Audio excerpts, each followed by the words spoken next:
అందరికీ హలో! ఈరోజు day 5 of Navratri. నేనైతే పొద్దున్న 4:00 లేసి ఫ్రెష్ అయిపోయి 5:00 మా మాతయ్య గారికైతే పోతున్నాననమాట.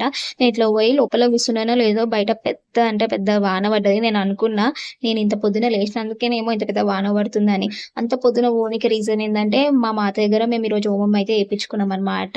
నాకైతే చాలా అనిపిచ్చింది హోమంలో కూసున్నందుకు. చాలా పాజిటివ్ అనిపిచ్చింది. పాజిటివ్ వైబ్, పాజిటివ్ ఎనర్జీ ఉన్నట్టు అనిపిచ్చింది నాకు.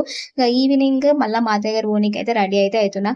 కొంచెం గ్రీన్ కలర్ కాబట్టి నేను కూడా గ్రీన్ కలర్ అవుట్‌ఫిట్ అయితే ఏసుకున్నాను.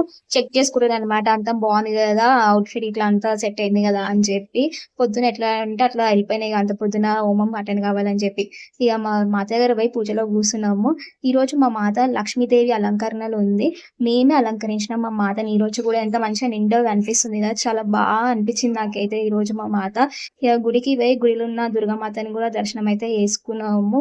ఇగ అట్లనే గుడిలో మా ఇద్దరు అమ్మలని గూడా మంచిగా మొక్కినాం. అంతా మంచిగా జరగాలి, అందరూ బావుండాలని జెప్పి మొక్కేసి, ఇక ఇంటికైతే వచ్చేసినాను. నా ఫేస్ చూస్తే మీకు తెలుస్తది నేనెంత అలసిపోయిండేనో ఈరోజని.